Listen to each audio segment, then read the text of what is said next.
Welcome to Chokepoint of Empires, the epic saga of the Strait of Hormuz. This video explores the world's most vital maritime artery. We will journey through 4,000 years of trade, conquest, and energy security at the gateway of the Persian Gulf. Our strategic journey will cover 5 major eras. We'll start with the ancient foundations in the Bronze Age, then explore the Golden Age of Ormus. Next, we'll examine colonial chokepoints and the oil era, concluding with modern security threats.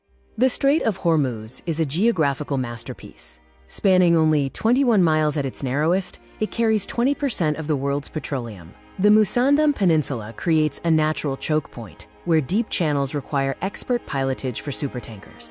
Early connections were driven by Sumerian mariners sailing from bringing copper from Magan. Later, the Dilmun civilization in modern Bahrain became the key middleman, funneling exotic Eastern goods into Mesopotamia. The Indus connection formed a vital Bronze Age trade network around 3000 BCE. Archaeological evidence shows that goods like diorite, carnelian, and exotic woods were exchanged between the Harappan civilization and Mesopotamia via the strait. The early settlement of Hormuz began on the mainland as a Sassanid river port. Due to Mongol raids and heat, the population relocated to Jarun Island, transforming it into Ormus. Settlers built watchtowers and fleets of dhows to defend against piracy. In 325 BCE, Alexander the Great's admiral, Nearchus, led a massive Macedonian fleet through the strait. His detailed logs mark the West's first scientific survey of the region, noting the tides and strategic potential of the northern shores. The Sassanid Empire established supremacy by building fortified ports and a professional navy. They secured the maritime Silk Road spur and taxed Roman trade. The Romans, despite attempts to bypass the strait, remained dependent on Persian middlemen. What were the primary trade goods exchanged between the Indus Valley and Mesopotamia through the strait during the Bronze Age? The correct answer is B, copper, diorite, and exotic woods. A Persian proverb captures the strait's immense value. The whole world is a ring, and Hormuz is its jewel. This quote reflects the belief that if the world were a golden ring, Hormuz would be the precious stone set within it. During the Islamic Golden Age, the spread of Islam unified trade routes from Spain to China. Islamic dhows utilized monsoon winds, carrying ceramics and spices. Hormuz served as the central clearinghouse for the entire western Indian Ocean. The great Venetian explorer Marco Polo visited Hormuz in the late 13th century. He described it as a city of immense wealth, trading spices, pearls, and cloth, and noted the unique, quote, wind towers and the export of high-quality Arabian horses.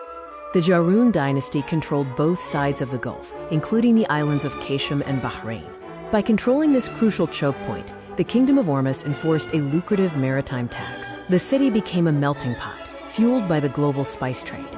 The dhow was a marvel of maritime architecture, featuring lateen sails that allowed mariners to sail into the wind. Constructed from teak wood and coconut fiber, these flexible vessels were designed to navigate the strait's strong currents and coral reefs. Ibn Battuta, visiting in the 1330s, was impressed by Hormuz's magnificent mosques and sophisticated markets. He described the city as a global crossroads, where the Sultan was a patron of the arts, emphasizing the cosmopolitan nature of its people.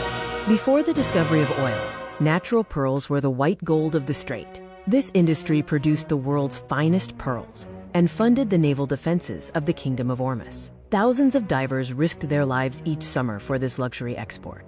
The Ilkhanate, Mongol rulers of Persia, used Hormuz as their primary connection to the east, bypassing hostile land routes. Hormuz facilitated the exchange of ambassadors between the Mongols and the Yuan dynasty. In exchange for customs revenue, the Mongols granted the Kingdom of Ormus autonomy.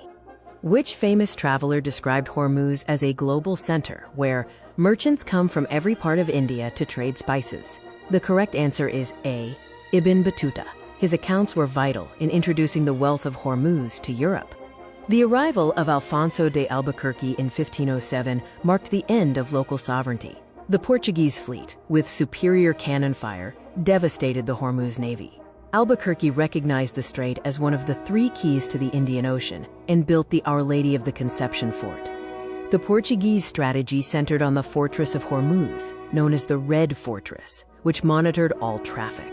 No ship could pass without a cartaz or license issued by the Portuguese. The fort's massive walls and red stone were built to intimidate and housed a garrison controlling the island's freshwater supply. Under Portuguese occupation, a strict naval monopoly was enforced, requiring local traders to pay protection fees. The occupation led to frequent uprisings, as the Catholic Portuguese clashed with local Muslim and Hindu merchant classes. To secure supplies, the Portuguese also fortified the nearby island of Quecham. For nearly a century, the Portuguese blocked other European powers, controlling the flow of spices to Europe.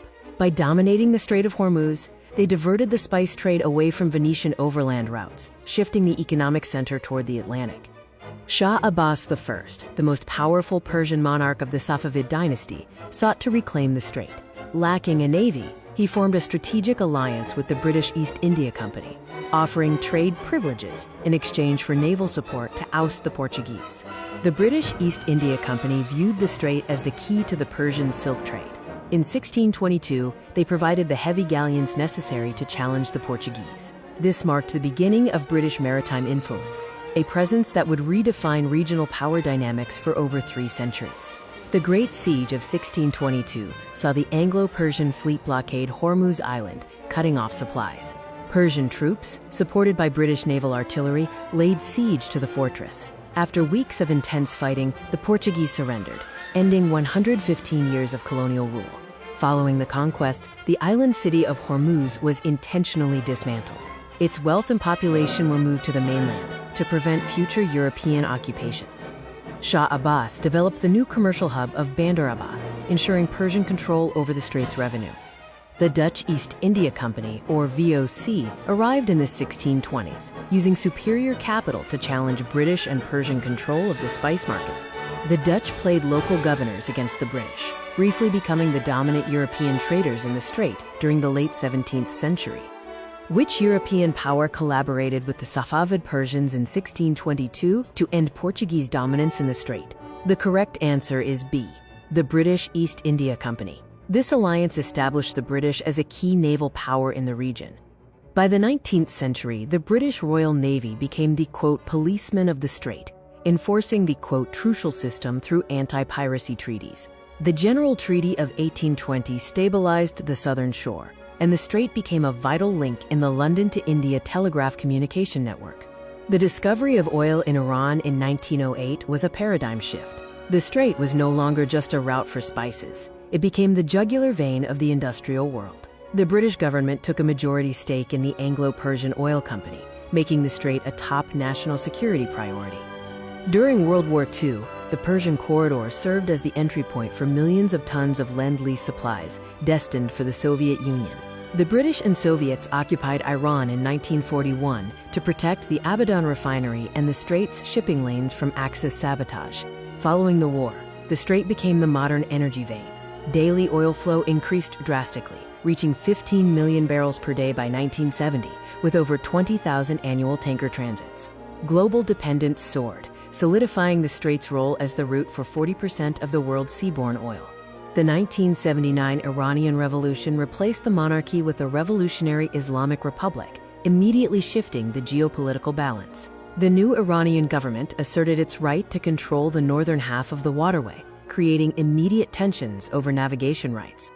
The Iran-Iraq War led to the Tanker War in 1984, as both nations attacked commercial tankers. In 1987, the U.S. Navy launched Operation Earnest Will to escort Kuwaiti tankers. This culminated in 1988's Operation Praying Mantis, the largest U.S. surface naval engagement since World War II. Tensions peaked in July 1988, when the USS Vincennes mistakenly shot down an Iranian civilian airliner over the strait, killing 290 people. This tragedy remains a stark reminder of the dangerous consequences of foreign military presence in these narrow, high-pressure waters. Today, the Royal Navy of Oman plays a critical security role by managing the traffic separation scheme, ensuring tankers stay in deep water lanes. Oman also acts as a crucial diplomatic mediator between Iran and the West to prevent accidental escalations in the strait.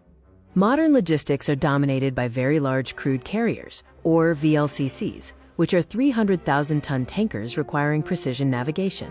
Each VLCC can carry 2 million barrels of oil, making them vulnerable to asymmetric threats and critical to global economic survival.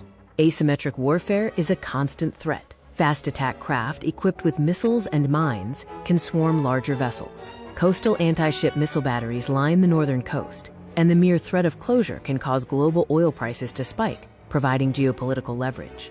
The question is, what was the name of the international naval operation launched in the 1980s to protect oil tankers during the Iran-Iraq War? The correct answer is B, Operation Earnest Will. The Strait of Hormuz is the trillion-dollar gateway, carrying 21 million barrels of oil daily, which is 20% of global consumption and 25% of global liquefied natural gas.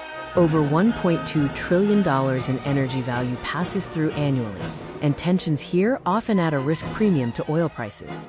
An adapted quote from Sir Walter Raleigh summarizes the enduring geopolitical truth of the region. He who commands the Strait of Hormuz commands the trade of the world, and he who commands the trade commands the riches of the world. Looking to the future, land-based pipelines in the UAE and Saudi Arabia offer alternatives, but they handle only a fraction of the total volume. The strait remains the cheapest and most efficient route for global trade, making a complete bypass economically prohibitive. In summary, the strait has endured from an ancient bridge of the first civilizations to a colonial prize fought by empires, to its modern role as the energy jugular of the global economy, constantly defined by resilience and power. For our final assessment, throughout its history, what has been the most consistent driver of conflict in the Strait of Hormuz? The correct answer, ISB. Control over maritime trade and strategic access.